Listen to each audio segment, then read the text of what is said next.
What's good, ladies and gentlemen? It is officially midnight here in Texas. I've been up all evening watching college football. We had some great games going down tonight. Cincinnati played, A&M played, Clemson played, Western Kentucky played, Minnesota played, South Dakota State played. It was a great time. I am Mr. Tailgate State, OMD, and I'm also Mr. DeSoto football, so I will be covering all of the games this season, play-by-play. Make sure you tune in to ntxgamelive.com.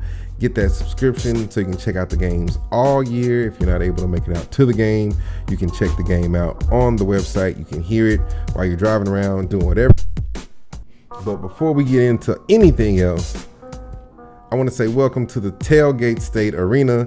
It's a beautiful place. I enjoy this. We got the dogs hanging out in the background of the suite here in the Tailgate State Arena. But look, let's get right into this matchup we have this Friday. The DeSoto Eagles versus the Permian Panthers, coming all the way from West Texas. Welcome to DeSoto.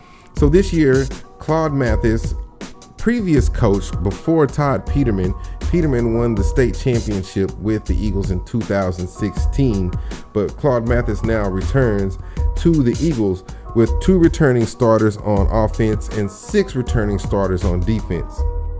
A couple of players that I'm looking to keep an eye on this week is quarterback Samari Collier, I believe is how you pronounce his last name, 6'3", 200 pounds, runs a 4.6 40, as well as running back Charles Henley, 6 foot, 200 pounds, 4.6 40 as well. It's going to be interesting to have 2 guys in the backfield, both running 4.6 40s. Definitely knowing what Claude Mathis likes to do with his offense, you're going to see some guys moving around the backfield, maybe some option plays, maybe some screens, some things to kind of get one of these 3 running back that they have, Henley, Brown, and Richardson, into space and to maneuver the ball downfield. But Collier, I believe, played last year in the playoffs for Skyline, and he was one of the key things in the Skyline offense that almost got them to beat the DeSoto Eagles last year. So having him on the Eagles offense is going to be a very interesting thing. So I'm really excited to see how his arm is going to play out in this first game of the season with the Permian Panthers. Like I said, 6 returning starters on defense. That's almost the entire squad. That's more than 50% of what you need.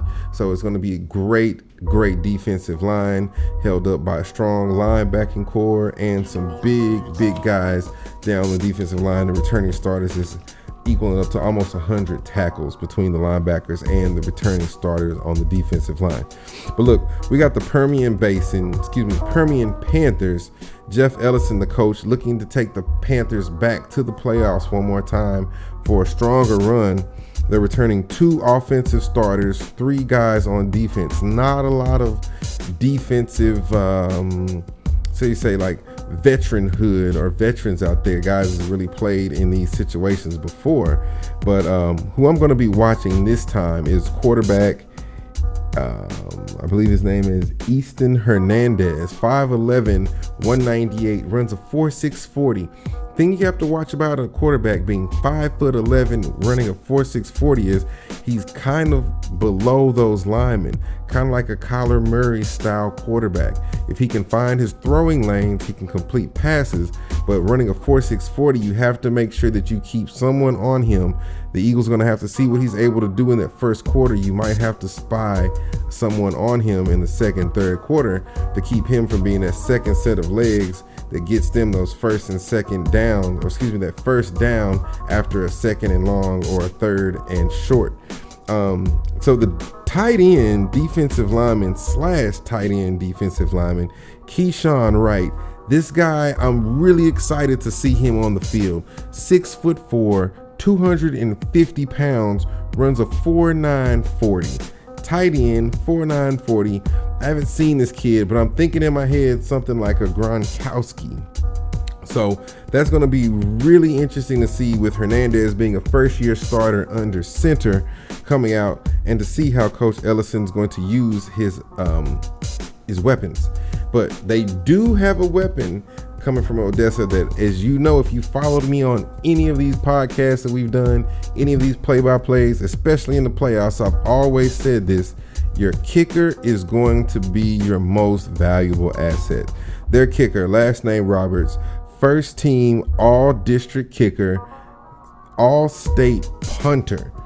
So this is something that we're going to have to watch in this game. And a lot of people aren't predicting this game to be close, but a kicker can make a big difference in this. So let's see what the Permian Panthers can do this season, and let's see what the Eagles can do this season as we get ready to kick it off. Things are going to roll 7:30, Eagle Stadium, DeSoto, Texas. Get out there, check out the game, or listen to it live, ntxgamelive.com. Sign up for the subscription. Check us out all season. I'm Omi D. You'll catch one of these every Friday morning before the game start. But like I said, it's Thursday night. It's late night. College football all night. I got a pizza on the way. See you guys Friday.